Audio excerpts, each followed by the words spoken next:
able to establish that poor man's true identity. What's it to you, Dobbs? What's it? A sealed casket. That's what you have me burying there, a sealed casket. You had been able to find that poor boy's family. They might have asked my magic. You know, Dobbs, sometimes you make me sick. Sick? You bring me a body that smells like burnt steak. You force me to keep it till it begins to rot, and then you have the nerve to tell me that I make you sick? 2 murders, Dobbs! Both strange. 2 murders in a town no bigger than a postage stamp. Hello, folks. Welcome to the Cinebeef Podcast. I am one of your hosts, Gary Hill, and with me, everybody, she's feeding her face, is Suzanne. Hi, I'm Suzanne. I'm feeding my face. No, I gotta speak for her because she's insufficient as a podcaster. I mean that out of love, okay? She's summertime Sue. But back with us. Yes, I'm totally. I'm in summertime Sue mode. Yeah. You know, there ain't no cure for the summertime Sue. Oh no, and it's fever, and it needs more cowbell. You heard him. You love him. He's here instead of Iris. You know, I mean, in her stead, not instead. That's a terrible use of syntax. In her stead, I'm gonna say it that way. You know him for the Kiss to Go podcast and this podcast and many other places. Mr. Jeffery X Martin, how you doing, sir? I am doing great. I'm so glad to be back, Suzanne. Glad to talk to you again. Listen, I don't know what's going on with Iris, and it's not my business, but I hope that she is, you know, at least doing better, and I miss her. And I'm glad to be back to kind of retake this little throne, which is a weird thing to say, and I should probably stop talking, but hey, I'm glad to talk to y'all. Oh, it's fine. I'm sure she's fine too. Just grandkids are more important, and that's the bottom line. And you know, she loves them. She takes care of them, and you know that this is what's going on with Iris. I'm pretty sure. I understand that. I've got 3 grandkids and 1 on the way, so I get it. Yeah. Absolutely wonderful to have you back. Well, thank you. I'm just going to stank up the whole place with my southern accent and talk shit. Get down. Now I've got the right amount of alcohol in me tonight. I will go southern accent for southern accent, and I'm originally from New York. Well, we'll start this off the same way we always start the show. And I'll ask X what he's been watching lately. Oh, what have I been watching lately? Honestly, not a whole lot. But you know what? Hold on. I've been keeping track of everything that I've watched this year on my phone. So let me pull that shit up real quick. I will say this. Oh my gods. So far, my favorite movie of the year has been this movie that you can find on Tubi. It is absolutely free, and it is called Low Lifes. I will go to the end of this year hyping this movie. I love it so much. It's a great twist on not only kind of southern backwoods movies, but also cannibal movies.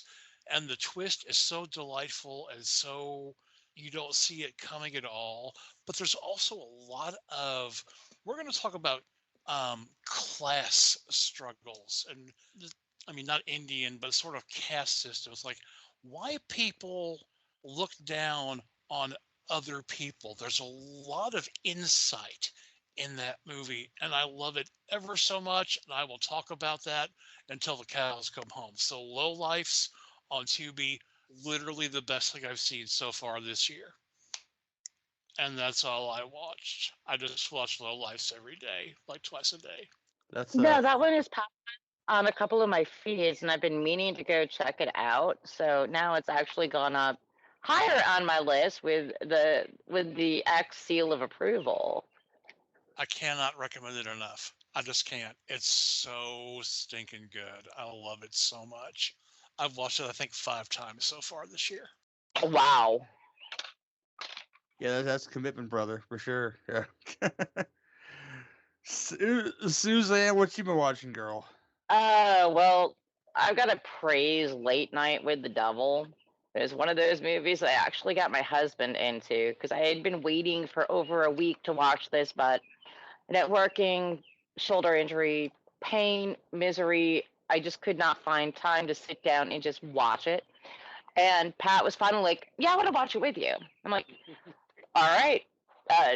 lights off, horror movie rules apply. I was blown away, but I also you know me, I love kind of, especially anything around the decade of the 70s. And it wasn't one of those that was painted on the wall. They did an amazing job with very little effects involved. And for me, that's always a treat. I get so sick of all the CGI, stupid bullshit.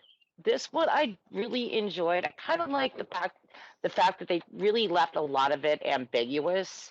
So you kind of have to draw some of your own conclusions, because the second they start spoon feeding me something, I'm like, you know what, I'm just out. I may have invested, an hour and a half into this, but I really don't give a shit about the last 15 minutes now. You've lost me. And of course, being summertime, Sue, it's baseball season. So, we know how I feel about the Cubs. So it's pretty much, this is where I've been sitting with occasional episodes of It's Always Sunny in Philadelphia thrown in for good measure, just to say that I'm watching them. Oh, and I do have to throw in another one just because I I literally shooed everybody away. My friend bought me like a little mini lemon bundt cake, and I sat on the couch with my mini lemon bundt cake, a box of Kleenex, and watched Iron Claw. Holy wow. I cannot get over how amazing this film was. And I love the guy who played the dad. What's his face? And that's just going to lead me into Mindhunter, and we're just not going to go there. But this movie was absolutely heart-wrenching, sad, and you are so completely sucked in. It was so well written. It was just a feat. And the combination of the actors that they brought in, just it had life. And that's pretty much what I've been up to. We gotta talk. We gotta talk. Because damn. All All right. First of all, Late Night with the Devil, I am with you on that. And I loved how it tied into real life conspiracy theories, especially the Bohemian Grove stuff. Loved it. I know the grotto. Yeah. But Iron Claw, I had some issues with. Mostly because everything. Yeah, but the real story is so much worse, you know? Mm-hmm. And Fritz was an asshole. And also that whole sequence where everybody kind of takes the damn canoe out into the west like Galadriel in the Rings of Power. No, fuck that. We don't all need to meet in heaven. That's stupid, and I hated that. So I think Zac Efron was great, but no, that third act just kind of, I don't know. I think the most bizarre sequence in the film is when they're there with his brother that all of a sudden, we knew, if we know the history, that there was one that died very young. And they're all sitting, and yeah, no, that was just kind of a bit of a cop-out. They did chop out major portions, and they did make Fritz a little bit, less of an asshole than he was, just because I have to admit, I love the actor. And no, they did, but I have no complaints about the actor. But I think they did what they could in the time frame they had with what they had to work with. It's not a perfect movie, but I think they brought out various portions of the story that were important.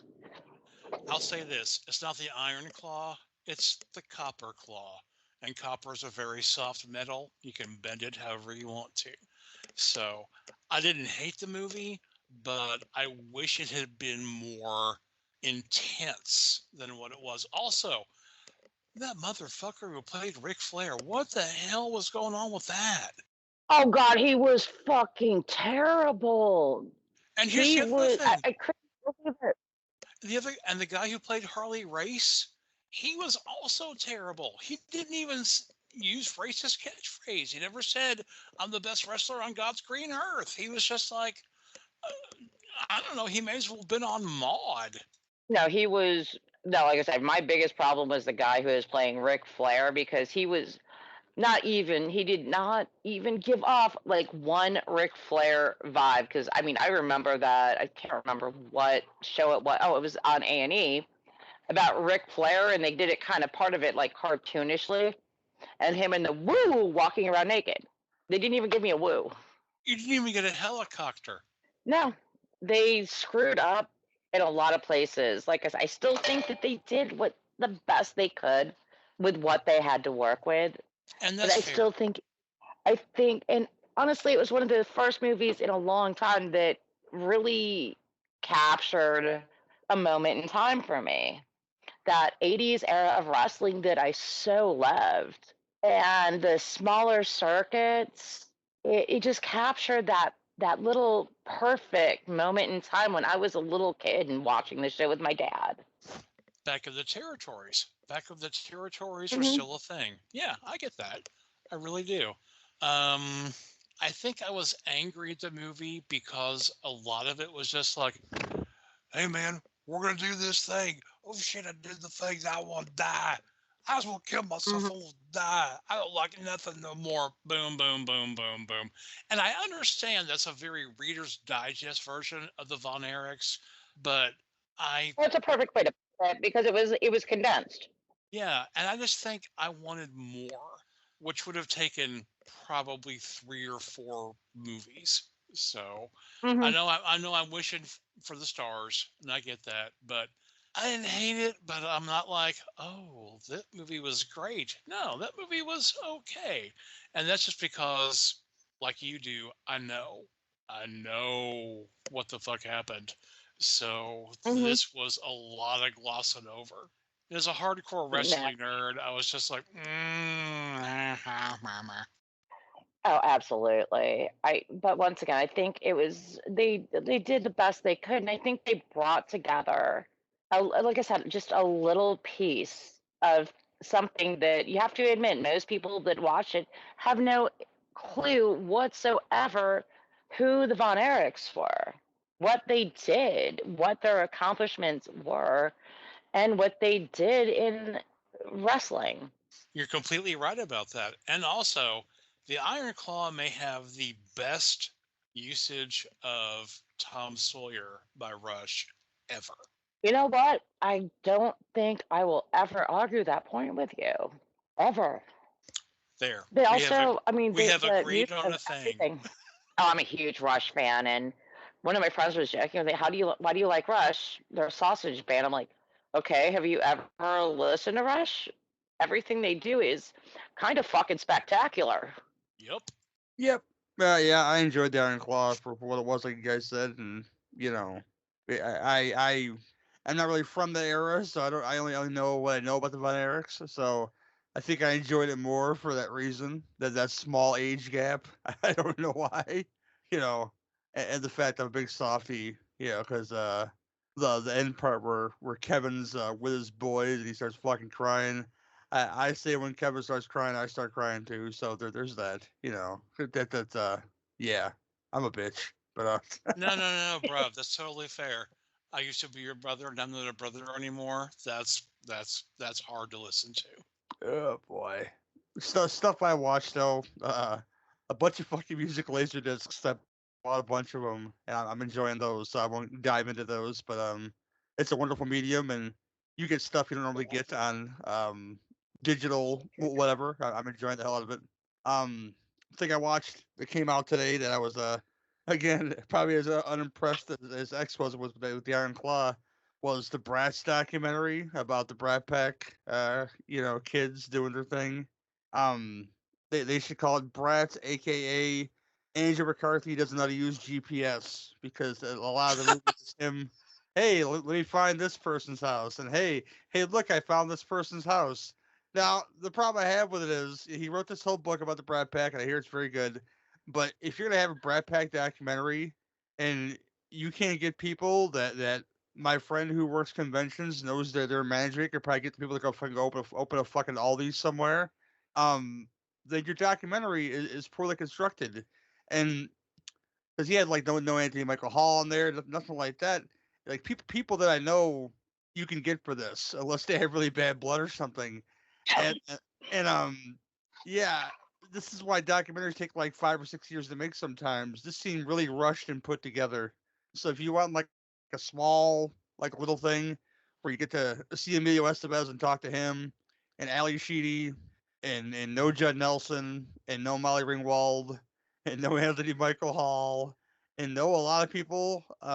You might really enjoy this Bratz documentary that's on Hulu or Disney Plus right now. So go check that out if you want to. Oh, I'm planning on watching that in the next probably 12 hours. And it, Wait, from what I've heard, it's more watch Andrew McCarthy is, self-aggrandize himself. I've not heard very much good. It's more about him talking about himself. And guess who is my least favorite member of the Brat Pack?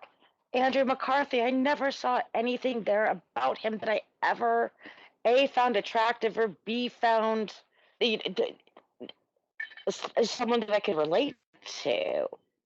See, his whole basis for this documentary is that the article in the New Yorker where they got named the Brat Pack. He claims it ruined a lot. It's selling a lot of their careers and blah blah blah blah blah. I was like, you guys are partially successful when this came out. If anything, it elevated your careers into further reaches. Because I can tell you right now, I've never seen St. Elmo's Fire, but I know that fucking John Parr song, and that's pretty special. So Wait, that, hold on. Back your ass up. You've never seen St. Elmo's Fire? It always seemed too white to me, Suzanne. I can't help their feelings, okay? it's really right, but you still need to see that. Oh my God, Man in Gary, motion. All you need is a pair of wings. What? Dude, how? One day, children, okay? One day. Yeah. No, this is not dying that easily, Gary. How have you not seen St. Elmo's Fire? No, literally, this is one of those movies that I kind of put on the background at least once a year. It's just because. It's not Commando, Suzanne. I can't watch it 4 times a year, okay? I just can't do it, okay? I understand the fold, but what's the fluff? No, but it's really this documentary is really lackluster, and I can't recommend it all the way because it seems unfinished. I mean, you have Rob Lowe on there, you have Ali Sheedy on there, Leah Thompson's on there, John Cryer's on there, but that's about it really. And they could have went a little further with it. I think, and put the time in and got the interviews that he wanted instead of just mash it in with a bunch of writers that want to talk about the Brat Pack movies and their cultural significance. I give a flying fuck about the writers. If I'm watching a documentary about the Brat Pack, you're searching for your co-stars. I want to see your fucking co-stars. Why the fuck is Leah Thompson in the Brat Pack documentary? She wasn't in the Brat Pack. I have no idea. It's just like, hey, her and Michael J. Fox are kind of like hangers on. They did like these satellite movies, but the main ones were The Breakfast Club, St. Elmo's Fire, I'm sure, as 16 Candles. You had this mishmash of certain movies, but like I said, John Cryer, Leah Thompson, they were kind of, and Michael J. Fox were on the outside. Look, Leah Thompson did All the Right Moves with Tom Cruise and Howard the Duck. And you got to see you got to see Tom Cruise's dick in All the Right Moves, and that was very uncomfortable when I was young, and now it's even more uncomfortable because he's a psychopath. I have a confession to make, Sin and Beef listeners. Okay, last time I was at Suzanne's house. I made her watch something I thought she wasn't gonna like. I'll tell you what that was, and you know what? She liked it. She liked it. It was Rock of Ages, starring Tom Cruise and Stacey Jacks. Okay. I actually did not dislike that movie. She liked it. Okay. She liked it. Okay.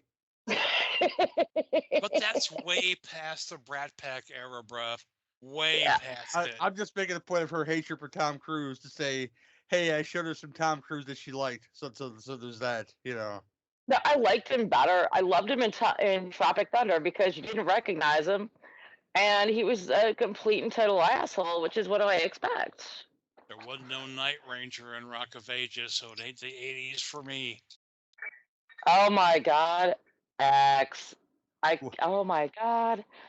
I can piss off my husband from 0 to 30 seconds with one song. Yes, you can. I will give you 3 guesses and you don't count. Sister Out of Christian? what? That would be the one. Ding, ding, ding.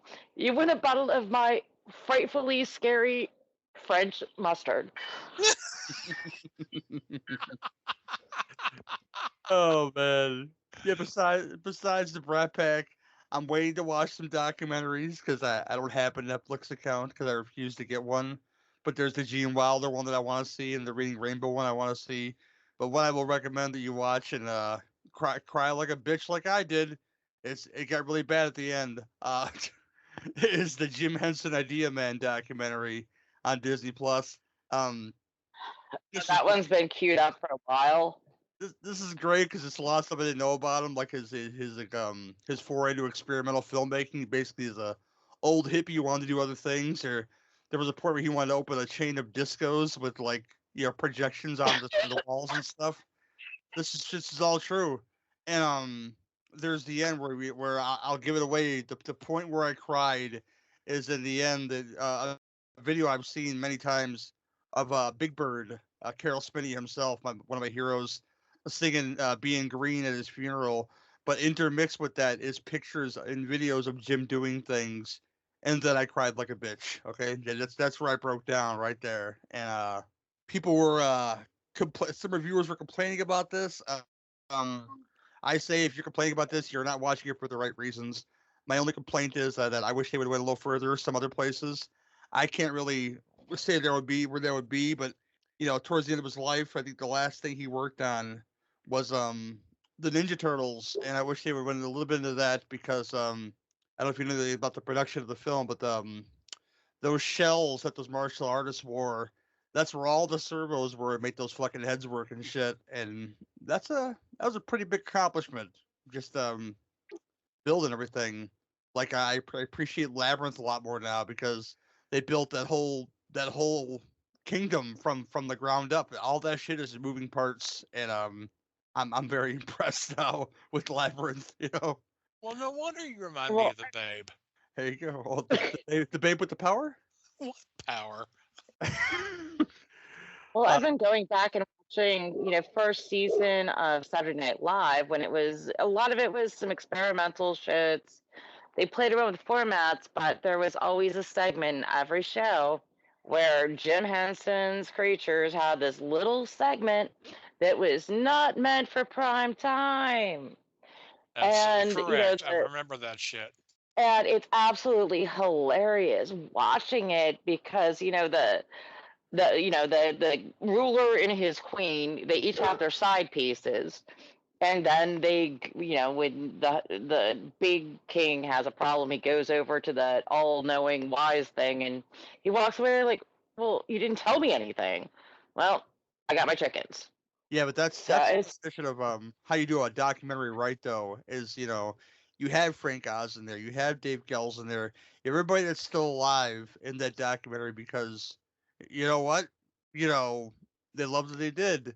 And yeah, I get the other one for people staying away because they're not looking like in the past or looking towards the future, blah blah blah bullshit. If you're friends, you're friends. If you can get these people put the work in, again, it's just lazy documentary work, as Suzanne would say. and funny. But yeah. Besides that, I've been rewatching Buffy because that's what I do at work. Sometimes I just watch like 4 or 5 episodes at a time, and I'm into the second season. People say the first season is weak. Those people are fucking liars. But the second season is where it gets I'll say more fun because that's when Spike shows up and Angel becomes Angelus, and yeah, if you're a Buffy fan, you know these references. But yeah, that's about it from my end, guys. Yeah, we haven't done I've this never segment. I'm sorry. seen a single episode of Buffy. Really? I, I haven't either. Ha! Oh, so we now have a Gary has never seen St. Elmo's Fire moment. But I've ran through Parks and Recreation about 6 times by now, so there's that. Oh, well, Parks and Rec is a beautiful thing. Ron frickin' Swanson. I have it That's underneath my all belt, just you said. know, that Buffy and the League and Parks and Recreation play in my house, you know, as well as Letterkenny at least 4 times over, at least, you know. I love the league, but the first 3 seasons were hilarious. After that, the last 4 were just kind of they were just milking that for all they could get out of it, Oh, and it just wasn't good anymore. they have their But moments, I've you know. watched it 4 or 5 times. Some of those moments in the later seasons are pretty decent, though. Would you Um, say that's a hard pass for you, Suzanne? No, I do enjoy it. Like I said, the first 3 seasons are hilarious. I love the fact that they are negotiating trades over, okay, well, I'll reduce his sentence by this, but you have to give me this. Well, I don't know. We could do this, working out their trades on their fantasy football team. And this dude is sitting there going, what the fuck is going on? And they're no, like, oh, just shut up and sit there. no, the greatest thing is negotiating name rights for the child. And if you guys ever watch the show, the child's name is Chalupa Batman. Captain! Batman is his name, and you know it's magical. You know. But yeah, we haven't done a segment of the show in a while. I have nothing to really contribute to this because you know, besides being tired of hearing you be complaining about having no time to edit, I'm gonna leave this be, but I'm gonna bring it back because these guys demanded it. The beef of the week. If I could find a cue there, I don't know. X, you had something you said is gonna bring down the show, but I'll listen to it anyway because you're X, so it doesn't matter to me. You know. Okay, 2 seconds and let me open another beer. I will mute it so you don't have to hear it. Why? All right, fine, be that way. Goddamn. Yeah, I know. He's demanding. There you go. I Pop know. that. Never mind. Nope, it's a pint, and this is who I am now. So this is what happens. So listen, um, the cootie bug, my wife and I live out in the damn sticks, which means we have to take our garbage to a recycling center is the official name. We call it the dump. We do the dump run. So today we had to do the dump run because our trash was full. And while we were, I don't know, Suzanne, you might know this area. We were at the corner of Mine Road and Rutledge Pike in Knox County. Mm. I know Maybe. exactly where you are. Okay. As we were waiting to turn down Mine Road to get to the Carter Recycling Center, we saw the worst car crash that I've ever seen in my life. Oh, Jesus. As in, the automobile went up in the air and flipped over, and I'm not sure if it landed on its tires or not. Everyone stopped, called 911, did the whole "can we please get an ambulance out here" thing. And a woman who was in one of the vehicles was running around crying, "What do you know? If anybody knew CPR," because the person that was in the car with them had a blood clot and didn't want them to die. And of course, you get out of the car. You know, you go. It's the impulse. You go to see if anyone is okay. But you know, Cootie and I don't have any medical training. We didn't know what the fuck we were doing. We just went because that's just it's just fucking impulse. But she looked it up online later, and they called in the Lifestar, which is our local hospital helicopter. But I mean, Jesus Christ, y'all, it was just that fucking car fucking flipped over, and I watched it, and I don't know, Cootie saw the damn front end of it just fly up in the air and explode into pieces. And here's the thing, we were there was only one car ahead of us in the turn lane, and that could have been us. Or if we'd been going straight down that road to the grocery store, that could have been us. And it's kind of freaky, and I don't like to think about it, but I can't get it. I can't get it out of my head. I can't get that car flipping up in the air out of my head. I can't get that woman screaming out of my head. And that's why I'm drinking a lot tonight, because I hope I just fucking pass out. So my beef is please drive careful and take it slow in weird places. Cause goddamn, I don't like if I die, I don't give a fuck. But that could have been us. And if it was Cootie Bug gone, I don't know what I would do. I would just be sitting in the fucking woods right now, like a goddamn sky burial, just waiting for fucking birds to peck my eyes out. I would be so freaked out. So please be careful, drive slow when you need to, and fucking just be aware. I'm sorry. I'm crying. I need more booze. Go ahead. I'm hugging you through the microphone, brother. I don't know if you feel it or not, but the love is all the way over here, brother. Yeah. Oh, I oh, do. much love. I That do. is horrible, and it is absolutely terrifying. And what the hell were we supposed to do? I don't even fucking. I didn't have any fucking gauze in the car. I couldn't bind up a wound or anything. And by the time we got out and went over there, people already called 911. The damn rescue squad and the ambulance was on the way. But No, that is the best thing fuck y'all. possibly. That is the best thing you could have possibly done. Absolutely the best. Let professionals handle it. If you don't have any CPR training, you don't even enter into the scene. Call the authorities, call the ambulance, let them do what they're paid to do. I pray whoever is listening that those people survive and are okay. I pray for that.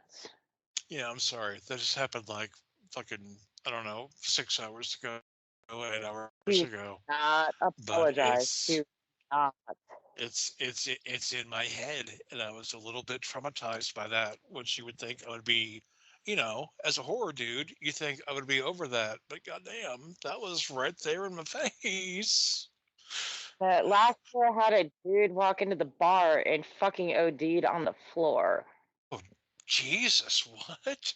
So I did what I'm supposed to do. I let the immediate family know because I knew him. And they're like, oh, fuck him. We don't give a shit. I'm like, fine. Calling the police right now. So I didn't even try to do anything. I used to have a certification in CPR, but it's lapsed for like, 15 years. I'm not touching him. You don't touch them. You did the right thing. Just call an ambulance, call 911. It's what they're paid for. It's what they do. It's just And it is, we were just so close, Suzanne. oh, And I believe me, I understand. It's scary. I don't even get out much, but goddamn, that's just we did not have that on our Google Calendar for the day. No, no one does. I think I remember talking to Gary about it because I was kind of, I was really fucked up for a couple of weeks after dude OD'd. But you did, and I get it being that close. I live in Illinois. This is like the fucking capital of the worst fucking drivers on earth. I'm so glad that you were not involved in the accident because that would have absolutely broken me. It's just But not what let the authorities. it's just not what you expect, on fucking Rutledge Pike. Just No, fuck me up. it's not. Told you I was gonna bring shit down. That's all right. Sue, But we're gonna pick it back up. what's your deal, Sue? What's your schmeal? Oh, honestly, I'm gonna try to I'm gonna lay out some humor on mine because it's me. Oh, please Um, God, I as- need something to laugh at. okay, so I slipped on a stair at the end of March and managed to break my shoulder in two places and tear a bunch of shit because I suck as a human being, and apparently in my old age, I've become dangerously klutzy. So, for me, it's like, yeah, I pulled a muscle. It's a little sore. So let's just ignore that cracking I heard. It was just I'm fine. You pull a muscle, it sucks for 2, 3 days. You jump in a hot shower, you're fucking fine again. Well, after a week, my husband looks at my shoulder and he's like, that shit don't look right. You just go get an x-ray tomorrow and we'll figure out what's going on. Okay, so April 6th. This is when the ordeal began. So I go and I checked local places, urgent cares with an x-ray. So I go to the local urgent place with an x-ray, and guess what they don't have? An x-ray machine. So I'm like, well, fuck. So I call Pat, I go sit in the car. So he's like, oh, well, you know what? I'll just take half a day. I'll be home in like 30 minutes. I'm like, all right. So we finally go get some actual pictures taken of my shoulder. I'm like, well, there's something broken there, but we don't have a sling. Well, thankfully, my friend who had shoulder surgery in December, she had a sling. Finally go see a doctor, and they're like, well, you need an MRI. Okay, can you hear the cha-ching, cha-ching, cha-ching as we're going? Dude, Now we're I going to fast can. forward. Damn. I have not had a moment where I'm not in pain. But I've also got a high tolerance for pain.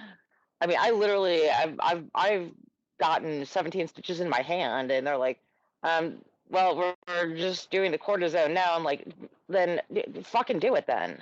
But I also have this problem with people. I wear my sling when I'm out in public because you know how the general public is. They like to bump you. And guess what? I am the bump magnet. Everybody wants to bump my arm with a sling on it. I had someone, the place at grocery shop has a bar. Okay, I think we're getting into who I am as a person now. I picked my grocery store on the bar. So I was Okay, sitting there whoa, whoa, whoa, talking whoa, whoa, to whoa, whoa, whoa, whoa, whoa. Your grocery store has a bar? yes, That's fucking awesome. oh, I know, and it helps that I'm really, really good friends with the bartender. So I pay for 1 out of every 7 drinks, I would but I never don't drink them. leave. I know. And they have like really good beer. You can go pull beers out of the cooler. And they actually have like the big ass cans of Stone Delicious, which is like beer candy to me. But she Aw. sat me over in the corner. She put carts around me so no one would touch me. And this fucking asshole, literally, no reason for him to be there. The bar is completely empty. Moves 2 of the carts, takes my cart and shoves it into my arm. After I cried for about 30 seconds because the pain was that intense, he comes over and sits down. And I look over and I'm like, excuse you. Was there any real reason why you had to go over and shove the cart into my broken shoulder? He literally turned around with his back to me. I'm like, this is where I started developing my left arm. So I could at least now I could throw a lefty at somebody. I had one dude run into me. I mean, I'm so consciously aware of what's around me because people like bumping me, and it's always in my right shoulder. One dude ran into me, literally not even on his fucking phone, hits me, and I'm like, I look at him like, what the fuck? And he kind of looks away. I'm like, dude, what the hell? And he's like, well, you invaded my space. I'm like, go fuck your mother. And he's like, no, you invaded my space. I'm like, go fuck your mother again. And there's like people around me just like jaw on the floor. I'm like, do you guys want to go fuck your mothers too? Then they see the sling. But yeah, I almost got fucking tossed out of my grocery store because someone hit me. I retaliated. Like, yeah, that's fine. You know what? Just fucking bring it. And I've been kind of working part shifts pretty much just to get me out of the house because sitting here in constant pain is hell on earth. My boss is like, I literally don't give a shit. Just sit there, do nothing. He's like, you can pour drinks and serve beers. I'm like, fuck yeah, I can do that. So that's what I do. But I feel useless. But yeah, if you bump me and I call you on it, no, don't even start with me because I will fuck you up. I will totally fuck you up. Because people fucking suck. Too busy staring at their phones and off in their own little fucking little wonderlands. And it's about time for people to start being a little more aware of their surroundings. I'm tired of it. I am so tired of it to the point I am literally going to punch somebody with my left arm, which I've started developing a lot of strength in. I'm going to hit somebody. And I'm going to count on you guys for the GoFundMe to get me out of jail. You guys got me on that? And Pat's like, if anybody touches your arm, I'll hit him. Like, yeah, it's over at that point. See, they ain't got So this. that's my beef. They They ain't got this problem with the hood seat. You just get shot for that shit. I'm just gonna throw it out there. That'd be it. But I'm still like so. I still, I guess some part of my personality expects courtesy. I'm courteous to other people. And, like I said, if someone's right behind me, I'll hold the door for them. I'm going to stand there for 5 minutes while you waddle your fat ass over here. But if you're right behind me, I'm here. But yeah, I can't believe how people are so not aware of their surroundings. And then it's your fault. You walked into me. Yeah, go fuck your mother. So if you see somebody in a sling, in a cast, hey, the next person might fucking drop you, especially if their husband's 6'4". So I hope that lightens you up a little bit, X. Oh, no, it's really warm here in Indiana lately, and swamp ass is imminent. Be kind to the Swamp. I got swamp boobs. Oh my god, I'm sweating and everything just pools. So my balls really itch sometimes, and that's my That's what the Gold Bond is for. You put cornstarch on the huevos. All I know, Suzanne, is you saying, what was it, fuck you and your mother? You're just like, Father Karras' kid. Go fuck your mother. Just Father Karras' kid. And that makes me so stupid happy. So hooray for that. I'm glad it helped. But yeah, actual words exchanged between me and a fucking moron. Your mother sucks cocks in this grocery store. Hell, yes. Your mother knit socks. What the fuck was that? The dyslexic one? Your mother knits. I can't remember the end of it. Your mother socks that smell. Yes, people, just be aware of your surroundings. All I'm asking. Yes, please. That specifically. And also be aware of your surroundings when you're driving. You two tie together. And I'm so sorry, X. That was fucking horrible. So horrible. No, it's okay. I'll be fine. Just not tonight, It's one of those things they gotta process and not deal with the what ifs, because I don't want that. No, don't play the what if game. No. Never just play that what. We came home together and had dinner, and now she's asleep, so it's fine.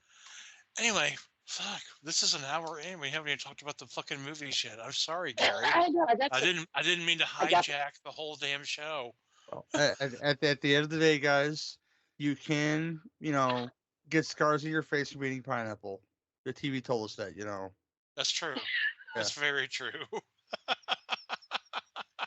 The wonderful TV edits, This is what happens when you meet a stranger in the Alps, Larry. This is what happens, Peas and rice, Mr. Falcon. But yeah, for X's first show back, we chose a banger. I didn't announce this because I'm not announcing shit anymore. I'm just gonna let it happen.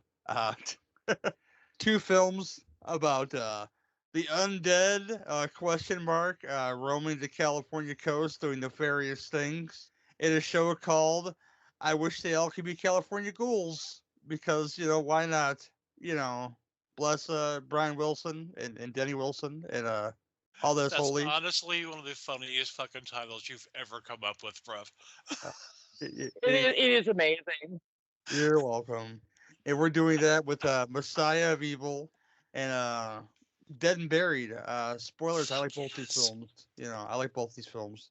We'll kick the show off first with Messiah of Evil. Right to the trailer. They say that nightmares are dreams perverted. I've told them here it wasn't a nightmare, but they don't believe me. They nod and make little notes in my file. Not far from here, there's a small town on the coast. They used to call it New Bethlehem, but they changed the name to Dune after the moon turned blood red.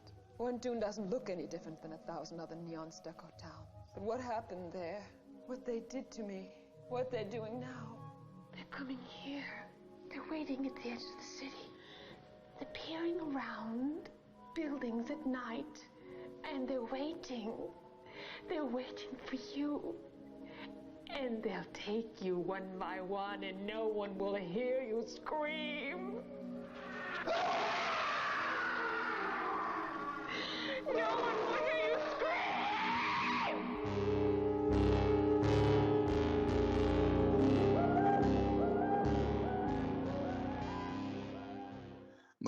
Messiah of Evil from 1974.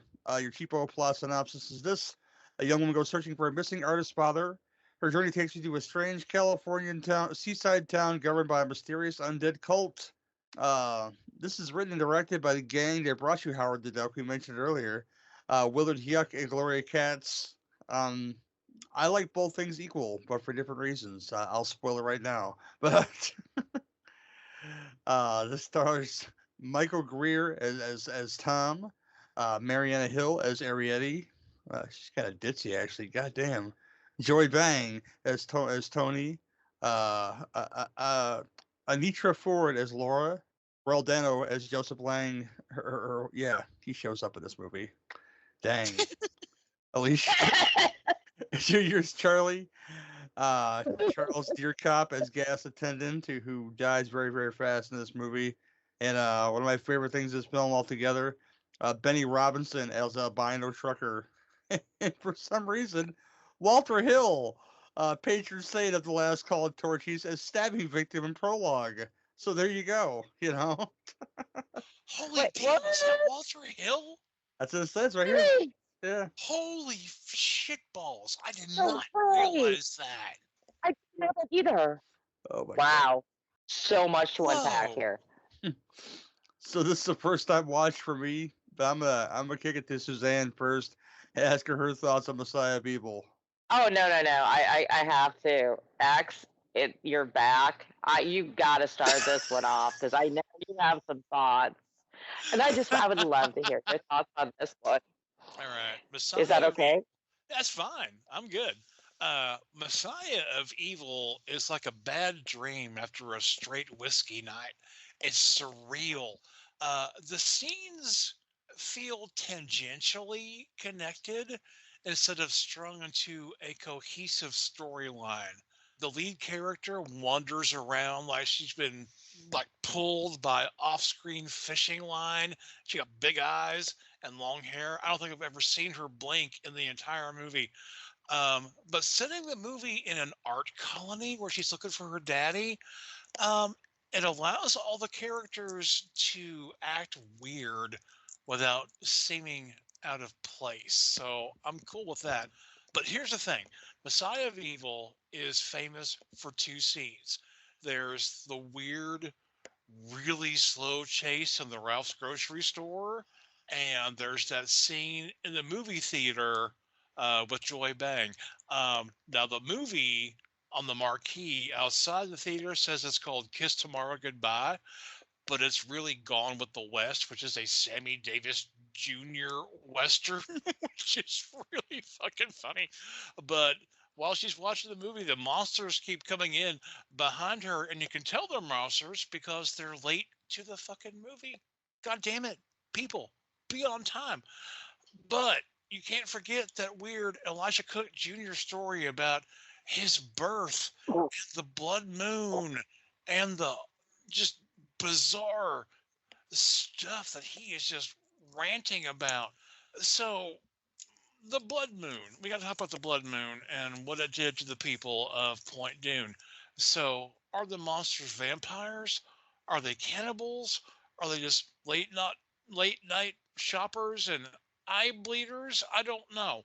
But it's really weird, and it is, the whole thing feels gauzy, just like a terrible dream. Now, here's my issue with Messiah of Evil, and that it relies so much on voiceover. And I don't like voiceover. There's the main character, Arletty, and her artist father, and there's so much off-screen talking, and it's distracting. And you know what else is distracting in this movie? That swinging bed in Arletty's father's house. The one that's on chains, like a porch swing. How do you sleep on that thing without being incredibly nervous? How do you fuck on that bed. I don't understand it. Um, you know I'm right. One of the interesting things about the whole blood moon concept is that it's never made quite clear what it does. So the people in Point Due are Point Due. I'm sorry, Point Dune, not Point Due. I'm sorry. This is 1994. But whoa, Point Due.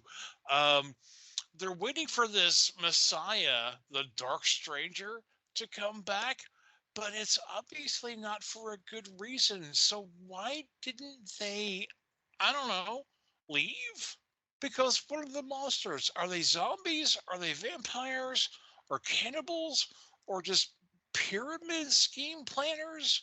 What the hell's going on? It's enough to drive a person crazy. Um, Regardless, I like this movie despite the egregious abuse of the voiceover. I like the art inside of the house, all that monochrome, those people standing around just staring at you while you're, I don't know, peeing or sleeping or rubbing one out. Pretty great. That movie probably influenced Rob Zombie when he was dreaming up Heidi's apartment in The Lords of Salem. You can see kind of a direct correlation there. Messiah of Evil's not scary, but it's unsettling and it's weird. I'm not sure how Our Lady has flashbacks about shit she didn't see. Fairy Hills Have Eyes too. Oh God, and that theme song is awful. Okay, fuck, maybe I didn't like it. No, there are things about it that I don't like, but overall, it's a good flick. I really enjoyed this movie. Cool. Suzanne. Oh wow, I do enjoy the movie. This is the second time I've watched it. The first time I saw it, do you guys remember? There's like cheap, 20, 25, 50 packs of movies you could buy. One of the movies on there that I hadn't seen was Messiah of Evil. Dude, The like with Nightmare original, Castle, and yes, I have that. I do too. Oh my God, I really want to fist bump you or drink a shot. We could do that. But the Virtual fist yes, bump. Yeah. yes. But for me, that transfer on that copy, I'm literally squinting because it was so dark. I was happy to see a remastered copy. I have to admit that did add a little bit.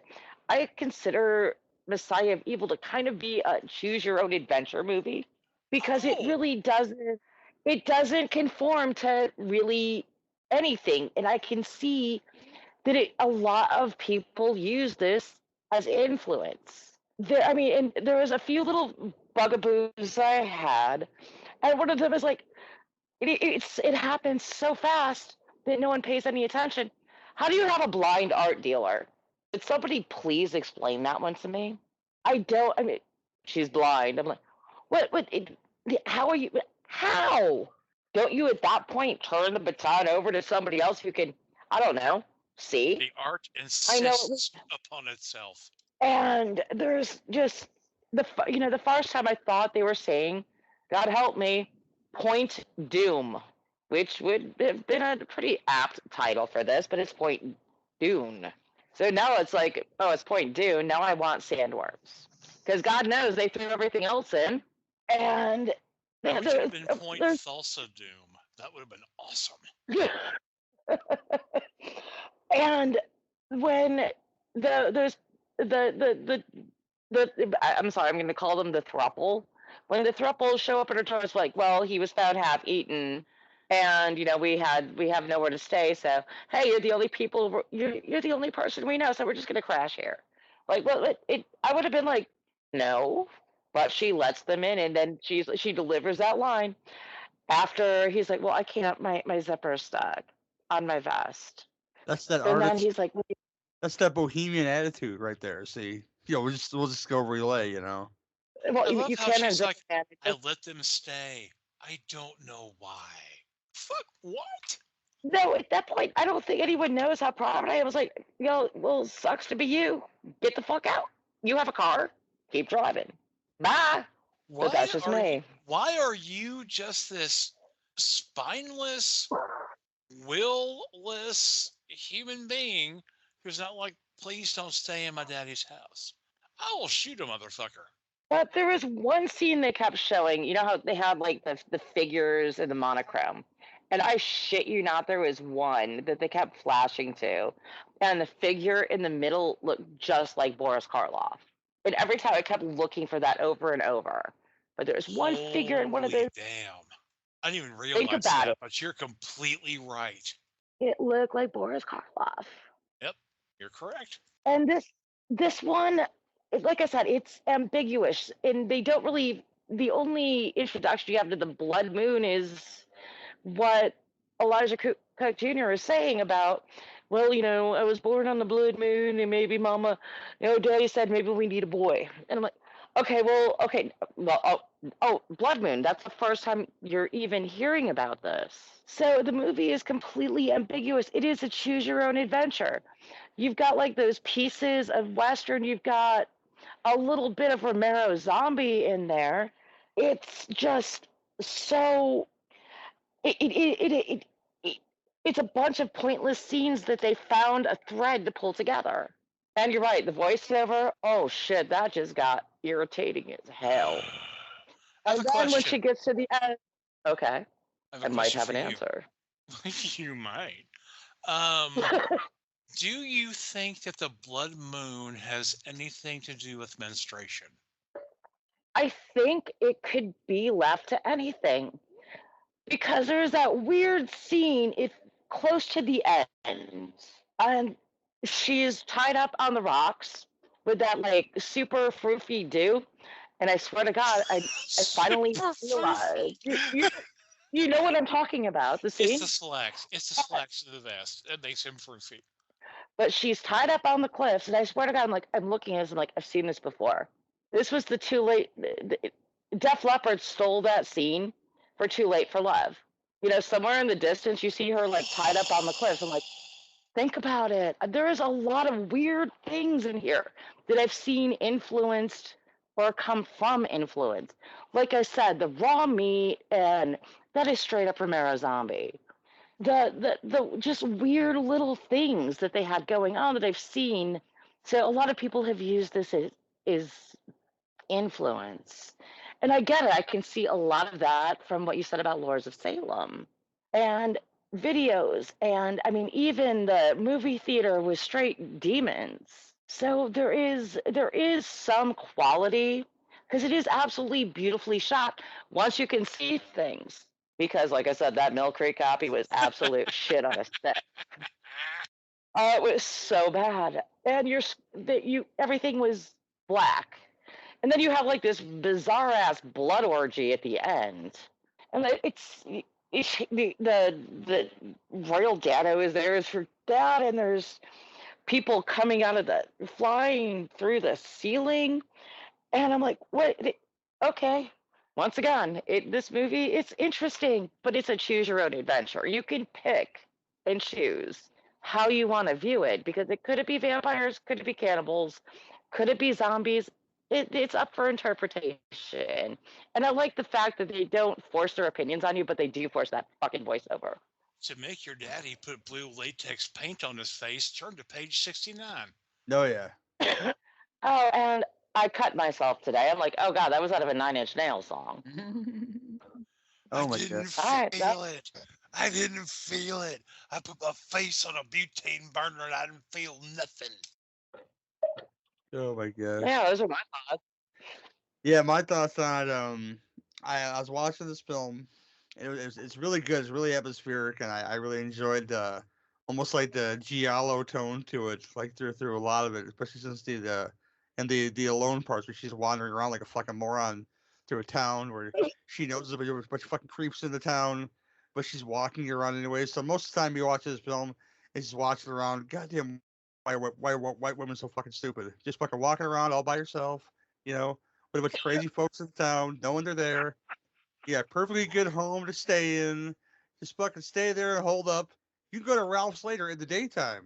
You don't need that fucking cream right now. You just stay home until the sun comes out. Then go to You Ralph's. could get fresh Italian bread in the morning. What are you doing? It's like, You no, seem like a smart, streetwise woman. What the fuck are you doing? And then when the dude bites a fucking rat in half and offers you one, and you're like, yeah, no, I already ate. I mean, I get the chutzpah for that, but just yeah, just drop me off here. Yeah. Thanks for the offer, though. He's albino Renfield. She's Yeah, I seen know.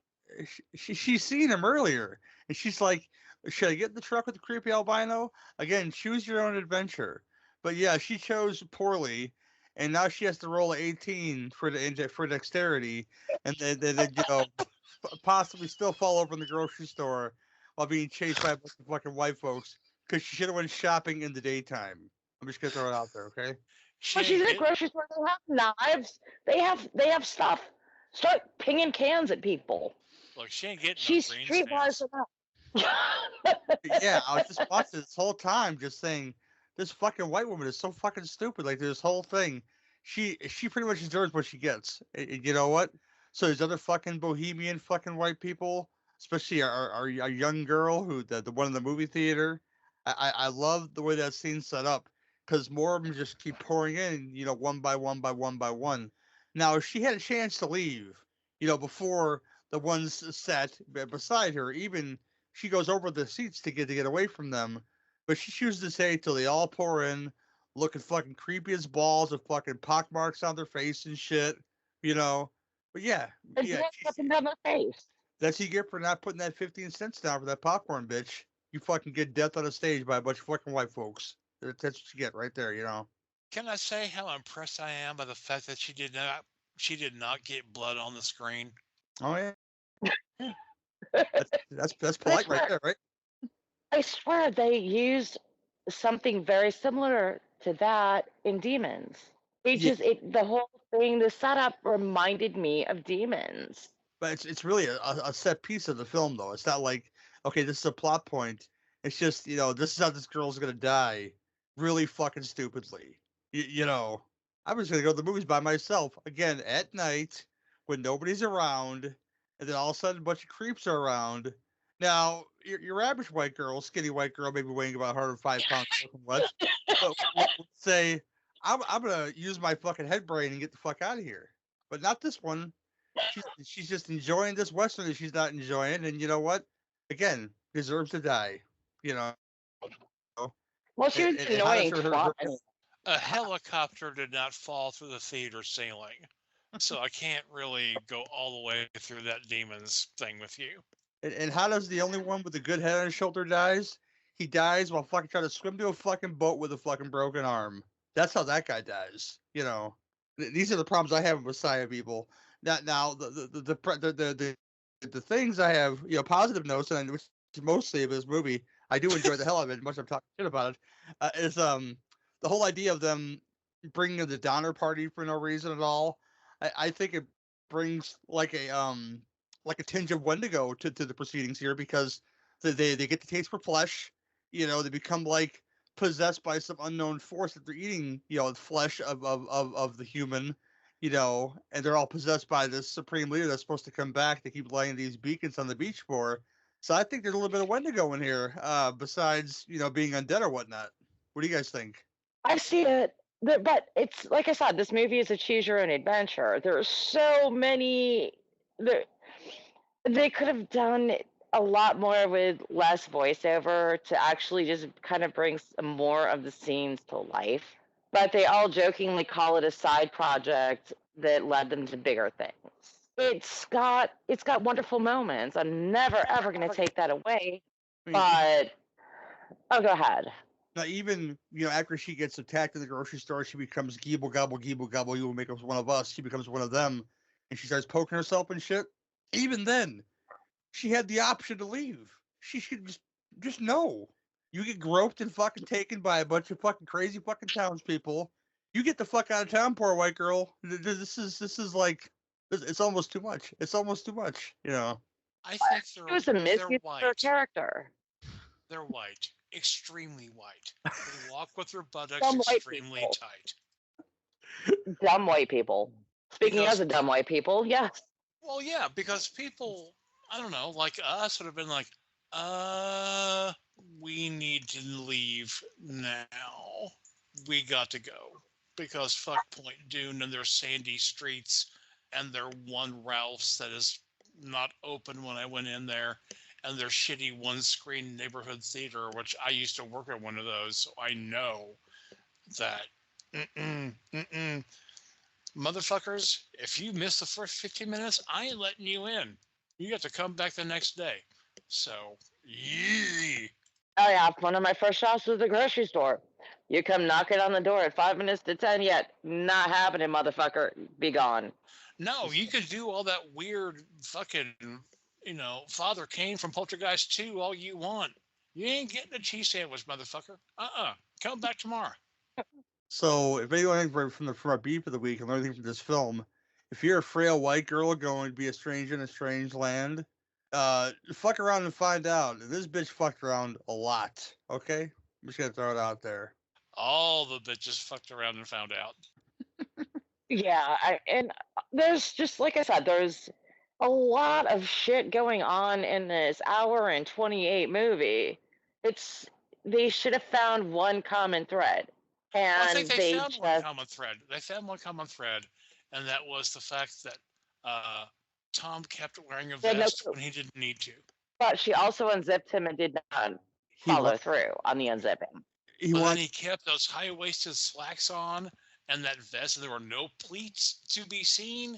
So just weird kind of Martha Hoople clothing. That's the entire thread of this. Is it me? Did he kind of have like that David Warner thing going on, or was that just me? I don't even think David Warner was in films yet at that point in time. He may have been. I don't know. But no, I think he was more just like, I used to be in the Spiders from Mars. I just kept calling him not Peter Fonda the whole time. That's what I kept calling that guy, Dude, there's something he was in. Not I wrote it down. Ronson. I can find it now. I kept calling dumb blonde girl who got taken in the movie theater, not Chrissy McNichol. I kept calling her that, Oh, no, she was a throwaway character. Oh God, that was fucking funny. I got a question for you guys, He goes to this whole spiel about, what's gonna happen to me, when I have the indignity of peeing on myself because all my parts are dead. Now, if you pee on yourself and your parts are dead, do you feel anything in your fucking lady parts when it happens? You wouldn't even know what's happening. So you would be the ultimate unfortunate geriatric, but you're dead because you didn't leave the small coastal town of Cooter's Bluff, or what this place called. Cooter's Bluff. Welcome to Cooter's Place. Come to Ralph's. It's open 24 hours a day. Oh my God. I don't have lady parts. I can't answer that. Suze, that's up to you. Yeah, I'm just not going to reply to that one. Suzanne doesn't have, nor does she endorse undead cooter parts. So there's that, Yeah, no. Yeah, like I said, no zombie cooter parts going on here. Gotcha. I guess they were frigid. You have to talk to my husband about that. Understood. Oh my gosh. X, final thoughts on this film, Messiah of Evil, please, sir. Sorry. I'm too busy laughing. Look, I love this movie. I mean, the voiceover is terrible, and I know that. And I've never been a big fan of voiceover, but there's something just strange and unsettling about Messiah of Evil. It's not graphic, really. Like you see blood, I think maybe twice, but no, there's something great about Messiah of Evil. I would give a 4 out of 5, just because it creeps me out without slapping me over the head with the sorry, I'm burping a lot. Gotcha. Yeah, no, it doesn't slap me over the head with the graphic effects, but it does kick me in the anus with all the voiceover. But still, 4 out of 5. Cool. Suzanne. Like I said, it was nice seeing a decent copy of this because my Mill Creek copy is fucking terrible. But I have to admit, there's a lot here to enjoy. It's absolutely beautiful to look at. And I mean, like I said, I spent a lot of time just staring at the stuff that was on the walls, and it's where I saw Boris Karloff. But for me, my only big issue with this movie is that there's so much going on, and it's supposed to be all about the blood moon and you only hear about the blood moon twice. I mean, come on, they could have given me just feed me a little bit of background. Give me a little something. I do enjoy it. It's absolutely stunning for what little they had to work with, and they put that together.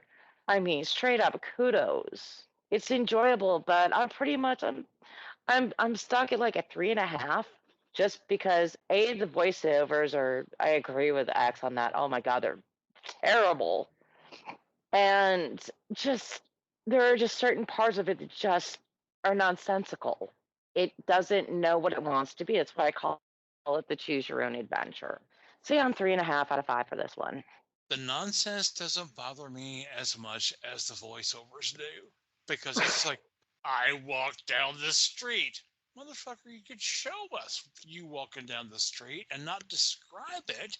Just give me 10 seconds of you walking down the street. It's fine. Oh my god, it's almost Tolkien-esque where the voiceovers going on in the background describing every pebble on the sidewalk. God. Like, fucking stop. Just stop. I can see the sidewalk too. You don't need I to took describe my every father's journals outside to pebble. Mount Doom. Point Doom. Yeah, it's a 4 for me. I enjoy the stupid stuff is what I enjoy the most about it. Obviously, I've been raving about it. Because this white girl had not one, but 2 harbingers tell her to fucking stay the fuck away, but she kept going. So I'm all for that shit, because bad stuff's gonna happen to her, and she's all feeling sorry for herself. And I enjoy the irresponsible stunts in this movie. Them falling through the fucking glass and just the Burning Man. I show my sister the Burning Man stunt and explain to her how they do that. There's a real guy getting burnt up in this movie, walking around, and it's just really silly, and the ending is abysmal in all the right ways, because there's no hope for this woman at all. I mean, she's hopeless from the beginning. Obviously, with 2 harbingers and her not paying any fucking attention to anything. Again, just makes this film all that much more enjoyable. I'll leave it at a 4. I will watch it again. It is available on the Shudder, if you will. So is the next one we're going to talk about. So very convenient right now for you guys to get one more thing about this movie. One more thing, and then we can go to the next one. I will watch it again if I can mute that god awful theme song. Oh god, no, it's the beginning and the end. It just sounds like Barbara Streisand had a wet fart and they recorded it. I hate it. Oh yeah, the second the movie started showing the credits at the end, I was like, done. Don't need to hear this. I can go look up the principals involved and hold them responsible. Please, and put pictures of them on my dartboard. Yeah, but that's it for this one. We'll be right back with our second feature, which is Dead and Buried, right after the trailer. This is the road to Potter's Bluff. Maybe you've been there. Clean, picturesque, full of old-fashioned friendliness. The kind of town everyone likes to visit. This is the road to Potter's Bluff. There is no road out. Welcome to Potter's Bluff. From the creators of Alien, terror brought down to Earth, dead and buried. Is there any way whatsoever to reanimate people after they have died? To get them to walk around? That guy, the one you came to see me about last week, the one that died after the car wreck. Yeah. I just saw him. Man, he's dead. It's the same guy. Welcome to Potter's Bluff. When you die, you expect to remain dead and buried. You had a very close call. Just lie still. I'm gonna give you something. It's gonna make you feel even better. When you die in Potter's Bluff, expect the unexpected. From the creators of Alien, dead and buried. It will take your breath away. All of it. Dead and buried.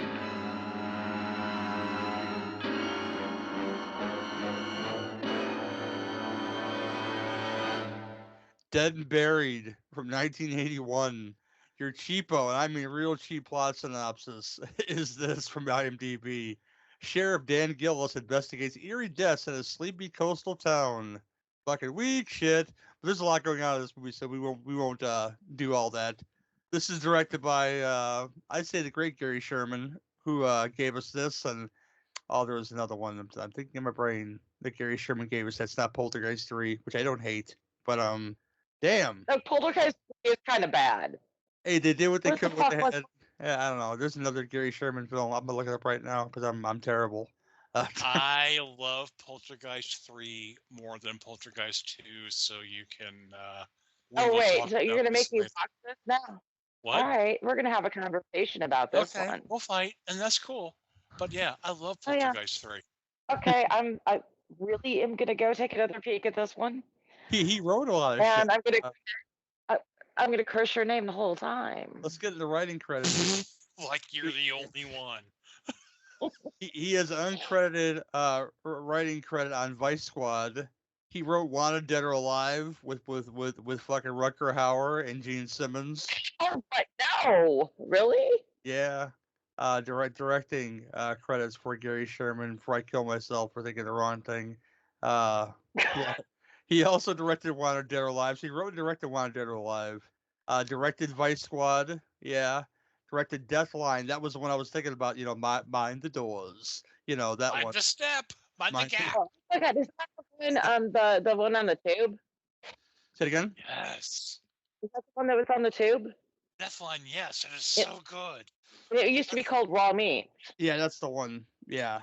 Okay, cool. Boom. I'm just making sure that I know what I'm talking about. Well, I was thinking of over Vice Squad for some reason. I can't tell you why, but I do enjoy Vice Squad better.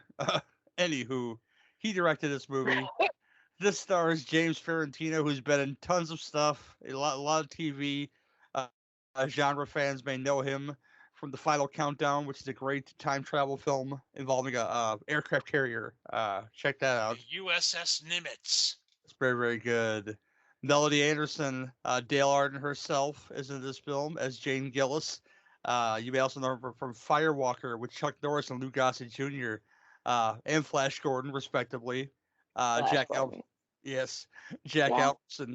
as William G. Dobbs, are the guy that plays with dead bodies.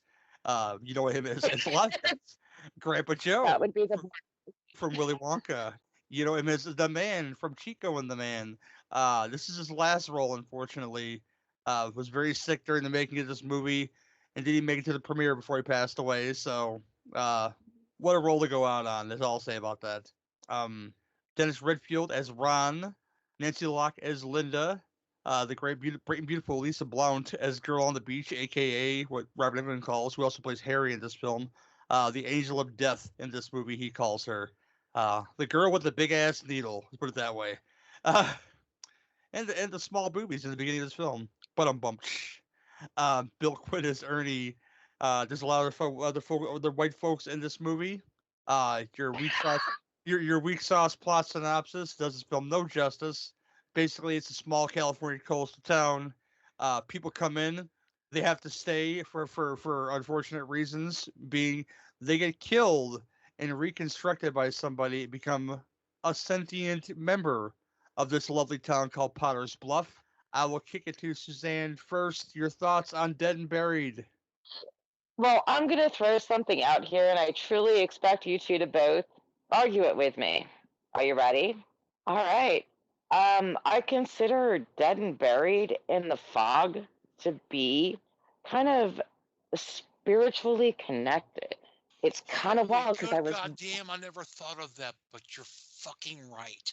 Yes. It's when I was watching it, I'm looking at this. The towns are almost mirror images, and you have all this weird suspiciousness, and it's all centered around one person in one case. And you have to admit, it's almost poetic. In Dead and Buried, it's the mortician. In The Fog, it's the priest. And they both know all of these little secrets. The mortician is a little bit more, God help me for you saying this, hands-on than Father was. Yeah, I know that was a really terrible pun, but I couldn't help myself. It's fine. I get it. But you also, like I said, you have just this, weirdness around this town. All of a sudden, this police officer, all of these strange deaths. And for me, a lot of it, I love the movie. I watch it every couple of years because the problem is the cat's out of the bag for me. I know what the storyline is, but it's like one of those that I love to show my friends as a first time watch because I will see them look at me and go, "Oh my God, didn't I Yes, keep watching and stay with me." And Jack Albertson is, it's going to sound goofy, but he's absolutely delightful in this movie. But I also, just throwing this one out there, I've read the novelization that Chelsea Quinn Yarborough did like 2 or 3 times. She did a magnificent job and also expanded upon character a little bit more. I'm just throwing that one out there. But you have to admit, this one has so many of those like incredibly crazy 80s horror movie, what the fuck moments. Just when you think you got things figured out, you get that, wait, what? Poor Freddy. Freddy just had it. I think he kind of had it the worst, but they also did something that I completely applaud them for. They murdered an entire family. Kudos. Because that's, how taboo that is these days. People will shut you down and cancel you for even the hint of, oh, how could you do that? But it's a great movie. It is, and I love James Ferrantino in this. He actually plays the sheriff quite beautifully, and he's actually just playing it as the straight man, just trying to get to the bottom of these bizarre deaths in his little town of Potter's Bluff. I still to this day claim that this is how I feel about it. There's like one or two things that kind of bring it together. In this movie, the hitchhiker gets killed immediately. In Antonio Bay, the hitchhiker is an integral part of the movie.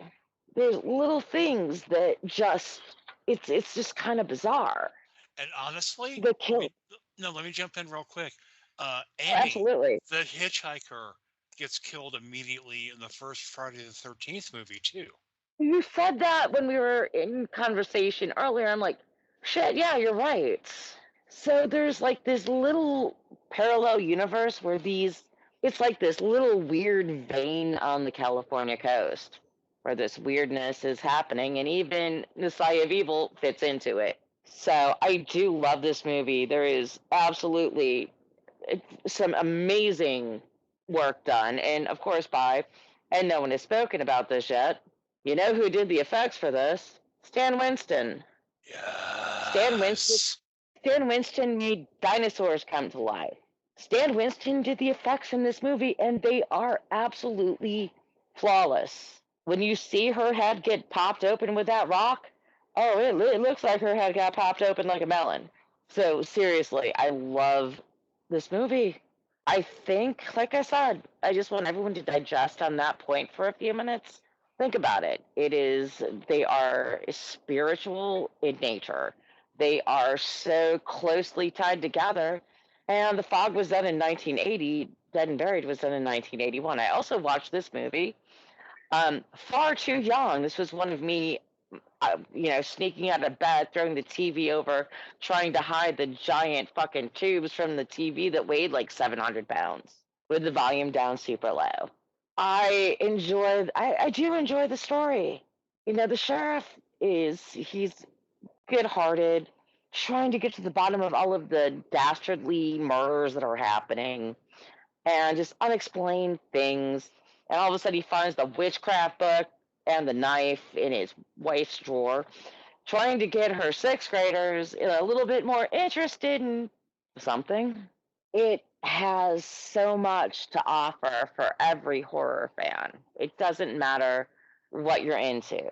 The ending is just, you can't say the ending has a big reveal because it absolutely does not. You already know what the ending is. There are no surprises, but it brings everything to the table in a nice, pretty wrapped up bow. I love this movie. Those are my thoughts. I think that and The Fog are so tied together. So I'm gonna give up the floor now. X. The Fog is my favorite John Carpenter movie, but I had never drawn parallels between that movie and this one until you just brought it up. So good on you. That's a really great thing to think about. Dead and Buried is a Columbo horror movie. All the clues are there from the get-go if you're paying attention, and you can easily figure out what's going on. You're just kind of waiting for Sheriff James Ferrantino to catch up. But it's not even that he refuses to believe all the horrific things that are happening in Potter's Bluff. It's that he's a little thick. He's not the sharpest spoon in the toolbox. And the movie's not slow. I mean, it is, but it's constant. And there's a new hint as to what's happening just about every 5 to 10 minutes. I know for a while there was like, if you're gonna make a slasher movie, you need to have somebody die every 10 minutes. This is like that without somebody dying. So it's all logical, even up to the point where Jack Albertson puts on makeup and tries to embalm himself. Okay, I want to jump ahead a little bit. Pop quiz hot shots. What's your favorite Gary Sherman movie? Oh, shit. It's Vice Squad for me. I'll just throw it out there. Okay, that's cool. That's cool. I got it. Wow. Honestly, I am also going to say Vice Squad because that was a hell of a ride. Okay. You're both wrong. The best movie Gary Sherman ever did was The Mysterious 2, which is a TV movie with John Forsythe and Priscilla Pointer as aliens named He and She, who wanted Earth people to live with them in a utopian town in the desert outside of Santa Fe. It's garbage. It's absolute pure shit. But it's weird garbage, which means it's good, even though it's not. Ha ha! Even though, okay, I'm sorry. I'm going to go back and just talk about this movie. The opening sequence where the photographer rolls into town. Let me just say this real quick. Fuck that guy. Fuck his dumb hat, and fuck his stupid shoulder sweater, and fuck his yellow turtleneck. I could have told him he was going to wind up working at a gas station, pumping the gas every night, and he totally did that thing. Oh, the crazy chick on the beach that we talked about with Tiny Tits. That's Lisa Blunt. And Lisa Blunt was the lead in John Carpenter's Prince of Darkness. She also won an Oscar. She won an Oscar? She won an Oscar for a short film that she did. Holy damn. But she is the queen of the Devil's Bukkake, though, Suzanne. We know this, okay? We know this. Oh, the Devil's Bukkake. But she's the one who got stuck in the mirror before Donald Pleasance went all axe happy on it. Look, I like Dead and Buried, and I like it even more every time I watch it, which right now has been a lot. The concept is insane. To me, Dead and Buried is the anti-zombie movie. These people, especially Melody Anderson, don't want to be alive anymore. Zombies don't care. Zombies have no souls. They are motion sensitive eating machines. They are dead. They're all messed up. But the people in Potter's Bluff have been victimized and violated by Dr. Dobbs and his weird voodoo Mary Kay showcase. So I don't know. There's something about this movie that just really resonates with me. And I don't know if it's the, Macmillan and Dead Wife vibe that I get from it, but oh my God. But wow, I haven't thought of that TV show in fucking years. Well, have you met me? But every time I watch this movie, it hits me more and more. The pacing is languorous, but I love it ever so much. Seriously, every 8 minutes there's a clue. And by the time you get halfway through, you're just like, oh my God, Sheriff, you are a fucking dumbass. Why haven't you figured this out yet? But yeah, And the Emmy who's like, well, this skin is 8 years old. It's dead. right. And the sheriff's like, oh, well, that looks like my car that I wrecked in. Ooh. Like, there's so, oh my God. I could talk about this for hours. But there's also, I mean, I have to look because I miss physical effects. I miss bro. masters. Yes, the Stan Winston shit's It was. amazing. I hate. And he did this one thing with the medical examiner, and when they shoved the tubes in his face, and you got like that spasms, air bladder shit going on, and I am still curled up on the edge of my couch like a condor, going, "Oh my God, that is so beautiful." I And then I checked associate myself. no, I associate air bladders with Tom Berman because of the Beast Within. But watching this and knowing that Winston did it, it's ever so much more better. Oh, it is. And everything is, it's when you look at his hands at the end, they start to look rotten. Jesus. It's like Jesus. it's for me. There's so much good here. There's so much goodness in this movie for diehard horror fans because this is one of those that I don't want to say gets kind of swept aside by all of the, your Friday the 13th and everything else and the Saws and all of that. But I miss the one-off horror movies. Everything now has got to be attached to something. This is just one. No, you're right. It's one of those great movies. This would have been better if it had come out like in 78, 79, and not in the 80s. And also, you got to realize that the people who wrote it, Ronald Shusett and Dan O'Bannon, really got more famous for the Alien movie than they did anything else, including Return to the Living Dead, which kind of freaks me out. But yeah, there's something about this movie that is just it's so special. It feels almost like, I don't know, homemade apple cobbler. It's a little diamond. It's a little thing you found that's incredibly special, and you got to Yeah. be careful who you share that with. Yeah, you can't tell Because everybody about this. yeah, because most people are not, especially in with what we're dealt today, the concept is just going to be completely above them. And it's not that hard of a concept. And like I said, both of these movies, you have to admit, do get off to a very fast pace. But that was how it was. You had, the initial kill. So now you're in the fold. And then we go into the deeper mystery.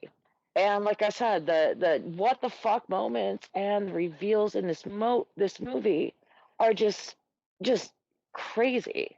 And I mean, but once again, there are little breadcrumbs that are dropped throughout the entire movie. Oh, I see your wife at least once a week. Okay, nobody saw that one coming, really? After you've seen Freddy's magical reappearance? Come on, but it's like I said, it's a breadcrumb. Let me ask you this. Would you compare Dead and Buried and the way that it treats its characters with the original Wicker Man? Okay, now there's an interesting question because you have to admit, in the short time we spend with these characters, they are thought out. They have their motivations, which are pretty easy to read. I think it's very, very close into characterization. You know who they are with, just well done movie making. Sure, but you've also got a cop who is dumb as a bag of hammers. 45. Oh, well, he's going by what logic means in a town full of crazies. Now you go right in with him, and he you could tell right away that the inmates run the asylum, much like any other white-driven town you could think of in the fucking United States of America. Damn it. But this coastal town, they all answer to somebody else that's not him. Now it's pretty much apparent the whole time because they're backtracking. They're making him feel more stupid at every turn, much like in the Wicker Man. So I would say, yeah, this is a lot like the Wicker Man, but with undead people. But no, I think the most poignant Thank you. scene in the movie is when she's like, "Just bury me, bury me, bury me," Oh God, that's because so there's just uncomfortable. What an uncomfortable scene that is. she's Oh, pulling the dirt over her face oh God, I'm because, dead, Dan. and it just the shock and dismay, and especially when he realizes it's so is he.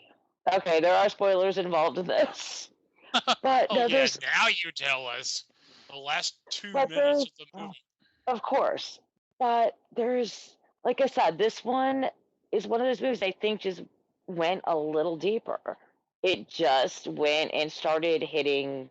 I agree with you. If this had been released before Alien, this would be what people would be talking about. But like for me, it's my little gem. I enjoy this movie so very much. I love what they did. But you're right. But I honestly, I think the sheriff in this movie is a little bit less up his own ass than the sheriff or the police officer in Wicker Man, because he's so pious and pompous that he's ignoring everything that's right in front of him. There's no This guy is seeing it, no. Go but ahead. he's not putting it together. Yeah, but there's Oh no, I'm done now.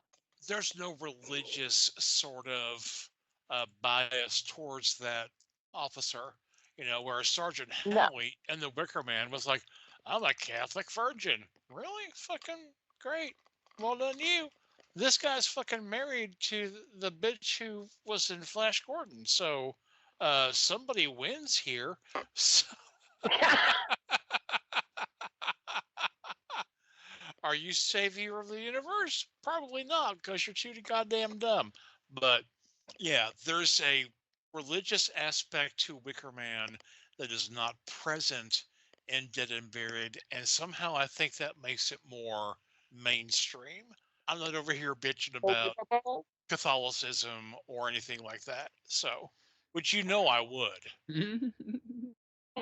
no, I've actually said to people, Oh "Well, man. thank Cthulhu."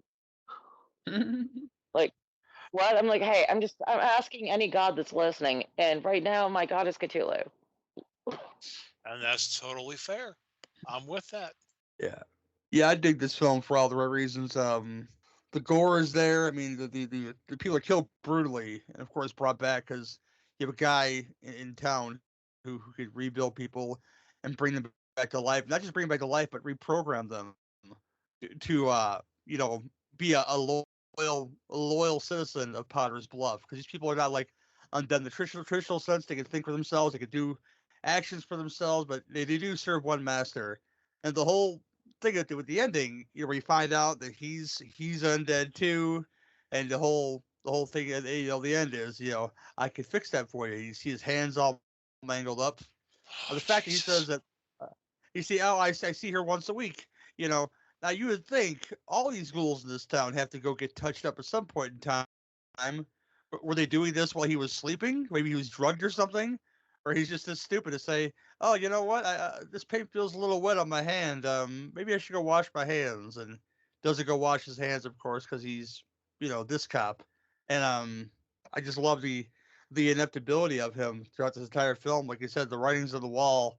The people are writing things. They just keep whitewashing everything and say, "Hey, look over. No. Look over here.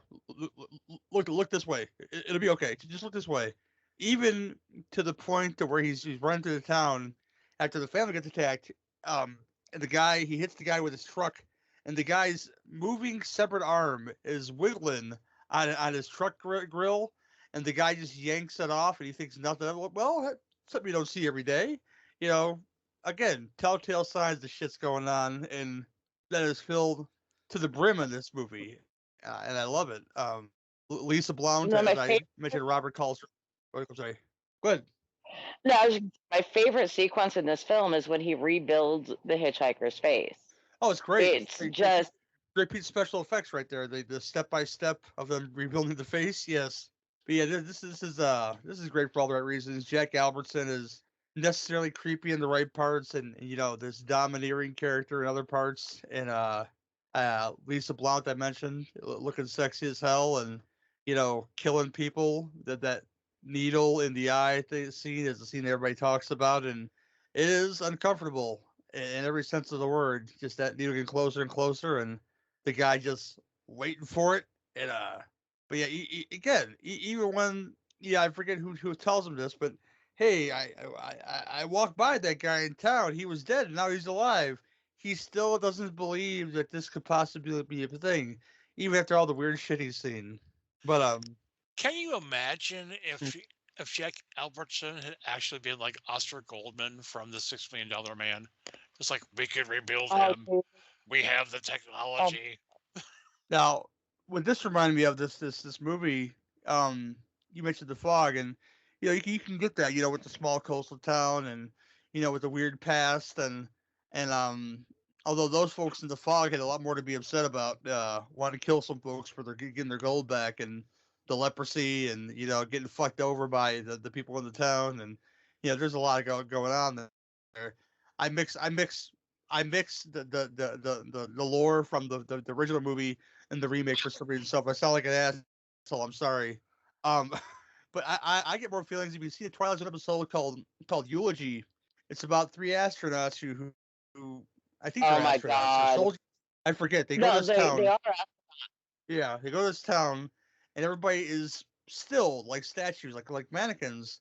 And they can't figure out what's going on, but they meet this fat guy, who they find out in the end is the keeper of the furniture. He turns them into furniture at the end of the episode. Spoilers, this is the keeper of the furniture of people in this town. It reminded me a lot of that, except these people are living, not breathing anymore, possibly Jesus. voodoo-driven individuals. So yeah, it's wild. I love this fucking movie. I'm believing at that. Oh my gosh. But X, final thoughts, sir.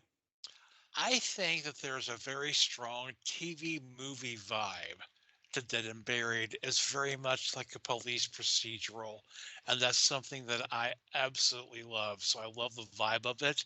I love the story. I think it's fun. I think the comparisons that we've made tonight are all absolutely fucking accurate. And The Fog is my favorite John Carpenter movie.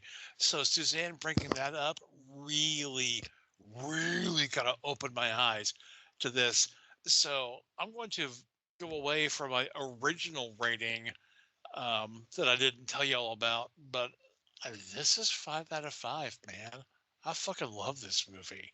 I need to watch it more and more and more because it's just that kind of small town horror that my brain needs. Cool. Suzanne. All right, well, bringing up the TV movie vibe, there was a TV movie of. Do you remember? Did you ever read any John Saul? Accidentally, but yeah. But they did a TV movie called "Cry for the Strangers," Oh, and fuck it was another. you. And that was another thing that kind of. It's basically. I have to admit, it's got a little piece of "Cry for the Strangers," but "Cry for the Strangers" didn't have like the spectacularly sexy gore. And this is one of those. I love this movie, but since I know what the twist is, it just every time it's just for me it's like a fun watch. I know the story, I enjoy the story, and I this one is like it's the breadcrumbs are there, dude. The fucking breadcrumbs are there. Open your fucking eyes, please. I love this movie. This is one of my top 25 favorite movies of all time.